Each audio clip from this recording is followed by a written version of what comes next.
आज की क्लास में हम जेनेटिक्स का molecular basis of inheritance lac operon model पढ़ने जा रहे हैं। ये इस चैप्टर का सबसे कॉम्प्लिकेटेड पोर्शन होता है। इसमें अगर बात करी जाए लैक ऑपेरॉन मॉडल समझने से पहले हमको रेगुलेशन ऑफ जीन एक्सप्रेशन समझना बहुत ज्यादा जरूरी है। क्या होता है जीन एक्सप्रेशन? जीन जब अपने आप को एक के बाद एक एक्सप्रेस करते जाते हैं, मींस डीएनए का जीन अपने आप को एक्सप्रेस करता है आरएनए बनाने में, आरएनए का जीन अपने आप को एक्सप्रेस करता है प्रोटीन बनाने में। उसी चीज को हम क्या कहते हैं? जीन एक्सप्रेशन कहते हैं। जीन एक्सप्रेशन दो तरीके से होता है, एक होता है कंस्टिट्यूटिव, एक होता है नॉन कंस्टिट्यूटिव। कंस्टिट्यूटिव का मतलब होता है जहां पर में प्रोसेस लगातार कंटिन्यू चलती चली जाती है, मींस डीएनए से आरएनए, आरएनए से protein, means transcription and translation continue चलती चली जाती है। लेकिन अगर बात करी जाए नॉन कंस्टिट्यूटिव की, तो नॉन कंस्टिट्यूटिव में क्या होता है? यहां पर में चार अलग अलग स्टेप होते हैं जिसमें हम क्या कर सकते हैं, यहां पर में जीन का एक्सप्रेशन को ऑन और ऑफ कर सकते हैं। मींस जीन का एक्सप्रेशन कंट्रोल में होता है किसके अंदर में? यूकैरियोट के अंदर में। अभी हम समझेंगे पहले यूकैरियोट के अंदर में, देन हम समझेंगे प्रोकैरियोट के अंदर में कि जीन एक्सप्रेशन कैसे होता है। नॉन कॉन्स्टिट्यूटिव जो होता है, नॉन कॉन्स्टिट्यूटिव में यहां पर पहला स्टेप आ जाता है ट्रांसक्रिप्शनल लेवल। क्या होता है ट्रांसक्रिप्शन लेवल? ट्रांसक्रिप्शन लेवल पे कैसे जीन अपने आप को एक्सप्रेस करने से रोक सकता है। जैसे ये सेल है, ये पूरी की पूरी ह्यूमन सेल है। ह्यूमन सेल में आप सभी को पता है हर एक सेल में एक न्यूक्लियस होता है, तो हम यहाँ पर समझ रहे हैं उसी न्यूक्लियस के बारे में। न्यूक्लियस के अंदर हमारा जेनेटिक मटेरियल डीएनए, डीएनए का ये जीन है। इस जीन ये क्या करेगा? ये एक जीन अपने आप को एक्सप्रेस करेगा आरएनए के फॉर्म में। ये एक जीन अपने आप को एक्सप्रेस कर रहा है आरएनए के फॉर्म में। तो इस प्रोसेस को हम क्या कहते हैं? ट्रांसक्रिप्शन। मींस जीन्स ने अपने आप को यहाँ एक्सप्रेस करा। तो अगर हम इस प्रोसेस को यहीं पे रोक दे तो जीन अपने आप को एक्सप्रेस नहीं कर पाएगा। इसका मतलब यहां पर क्या होगा? जीन एक्सप्रेशन रुक जाएगा। और अगर हम जब चाहें ये जीन एक्सप्रेशन फिर कंटिन्यू भी हो सकती है। हमारे अंदर ये प्रोसेस कंटिन्यू हो भी सकती है और रुक भी सकती है। समय समय पर जब भी जरूरत होती है प्रोटीन फॉर्मेशन की, ये प्रोसेस कंटिन्यू होती है और ऑफ भी हो जाती है। वहीं अगर बात करी जाए तो ये पहला स्टेप था। ये कौन सा स्टेप था? पहला स्टेप जिसमें ट्रांसक्रिप्शन पे ही हम क्या कर सकते हैं? डीएनए के जीन को एक्सप्रेस होने से एमआरएनए के फॉर्म में रोक सकते हैं। दूसरी प्रोसेस होती है प्रोसेसिंग लेवल। प्रोसेसिंग लेवल में क्या होता है? यहां पर में स्प्लाइसिंग होती है। स्प्लाइसिंग जो होती है सेकेंड स्टेप होती है। मींस इन यूकैरियोट आप सभी को पता है, अगर आपने ट्रांसक्रिप्शन पढ़ा है तो आप सभी को पता है कि ये जो डीएनए होता है, डीएनए के दो पार्ट होते हैं, एक एक्सॉन होता है, एक इंट्रॉन होता है। जो एक्सॉन होता है वो हमारा काम का एमआरएनए होता है, इंट्रॉन हमारा काम का नहीं होता है। तो ये जो काम का हिस्सा नहीं है ये क्या हो जाता है?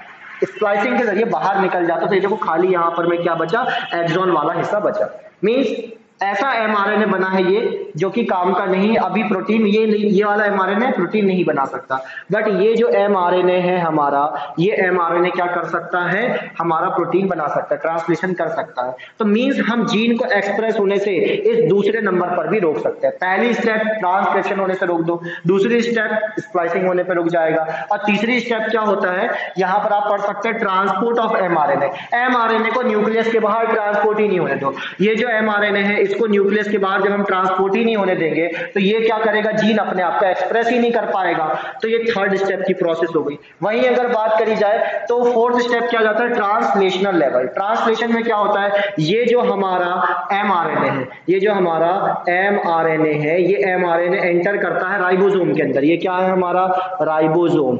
राइबोसोम क्या होती है? प्रोटीन फैक्ट्री, ठीक है ना। अगर बात करी जाए तो यहां पर में हमारा ये एमआरएनए का जीन अपने आप को एक्सप्रेस कर रहा है प्रोटीन फॉर्मेशन के रूप में। तो इसको हम क्या कहते हैं? ट्रांसलेशन। मींस जीन का एक्सप्रेशन चार अलग अलग स्टेप पे। चौथी स्टेप कौन सी है? यहां पर ट्रांसलेशन, ठीक है ना। चौथी स्टेप ये वाली है।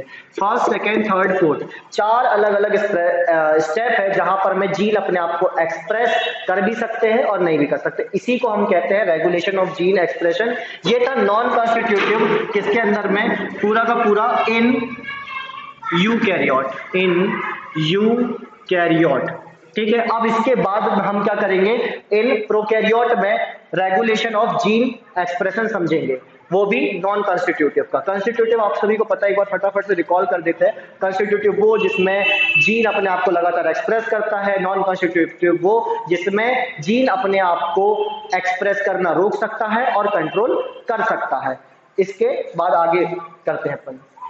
देखिए यहाँ पर मैं जीन एक्सप्रेशन जो है हम अब किसमें पढ़ेंगे, प्रोकैरियोट में। इसके पहले हमने पढ़ा था यूकैरियोट में जीन एक्सप्रेशन कैसे होता है, वो कि नॉन कंस्टिट्यूटिव में 4 स्टेप होती है, चारों के जरिए अगर अपन बात करी जाए कैसे जीन एक्सप्रेस ऑन और जीन एक्सप्रेशन ऑफ हो सकता है। वही अगर बात की जाए इन प्रोकैरियोट में जो जीन का एक्सप्रेशन होगा वो सिर्फ और सिर्फ एक ही स्टेप में कंट्रोल हो सकता है, वो भी लैक ऑपेरॉन मॉडल के जरिए। ठीक है ना।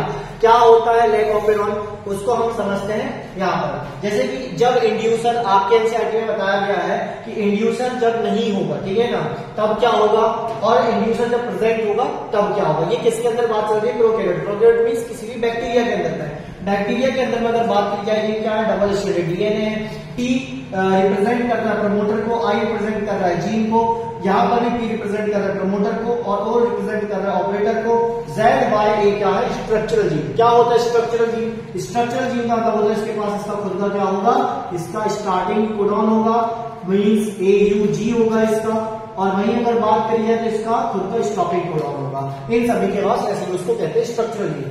सो यहाँ पर अगर बात करी जाए आरएनए पॉलीमरेज जो होता है, आरएनए का फॉर्मेशन करता है, प्रमोटर के पास जाएगा आरएनए पॉलीमरेज, और यहाँ से जीन से होते हुए जाएगा, अपना आई जीन से होते हुए जाएगा अगले प्रमोटर तक के। तो जैसे ही जाएगा ये क्या करेगा, ट्रांसक्रिप्शन के प्रोसेस के जरिए हमारा mRNA बना देगा। किसकी प्रोसेस के जरिए, ट्रांसक्रिप्शन की प्रोसेस के जरिए हमारा mRNA बन जाएगा।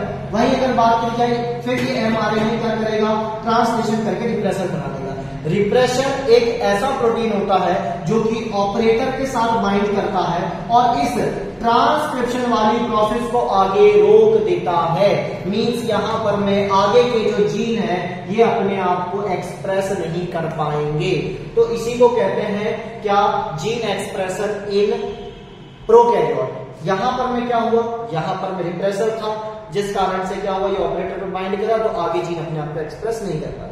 लेकिन अगर जीन को एक्सप्रेस करना है अपने आप को तो कैसे कर सकते हैं, ये प्रोसेस कंटिन्यू कैसे हो सकती है। तो आइए फर्दर यहाँ पर अगर इंड्यूसर प्रेजेंट रहेगा तब क्या होगा। ठीक है, तो इंड्यूसर क्या है वैसे अगर बात करें, इंड्यूसर कुछ नहीं है। इंड्यूसर एक तरीके से अगर हम बात करी जाए ये लैक्टोज के फॉर्म में होता है। तो यहां पर मैं आप देख सकते हैं कि वही सारी चीजें हो रही, रिप्रेसर बन रहा है जो कि यहां पर मतलब same as it is, but ये रिप्रेसर जो हो रहा है यहां पर मैं पहले ही बाइंड कर ले रहा है इंड्यूसर के साथ में। Inducer bind to repressor. Inducer जब क्या होता है, रिप्रेसर के साथ में बाइंड कर जाता है तो ये रिप्रेसर आगे ऑपरेटर के पास नहीं जाता है। जब ऑपरेटर के पास नहीं जाता तो इस आरएनए पॉलीमरेज को सामने की रास्ता क्या मिलती है, फ्री मिलती है। जब इसको सामने की रास्ता फ्री मिलेगी तो यहाँ पर क्या होगा, ये सारे के सारे जीन क्या करेंगे, अपने आप को एक्सप्रेस करेंगे किस फॉर्म में, mRNA के फॉर्म में। और वहीं अगर बात करी जाए तो क्या अब ट्रांसलेशन भी होगा, बिल्कुल होगा। तो यहाँ पर मैं ट्रांसलेशन जो करता है बीटा गैलेक्टोसाइडेज उसका प्रोडक्ट होता है, परमेज प्रोडक्ट होता है, ट्रांस एसिटाइलेज भी इसका प्रोडक्ट होता है। वहीं अगर बात करें बीटा गैलेक्टोसाइडेज जो होता है ये एक एंजाइम है जो कि किसको तोड़ता है, लैक्टोज को ग्लूकोज प्लस गैलेक्टोज में तोड़ता है, और हमारे जो प्रोकैरियोटिक सेल है उसको एनर्जी भी मिलती है। ये था पूरा का पूरा जीन रेगुलेशन इन प्रोकैरियोट, जो कि जीन रेगुलेशन सिर्फ और सिर्फ यहाँ पर में एक ही स्टेप में हो सकता है। Thank you.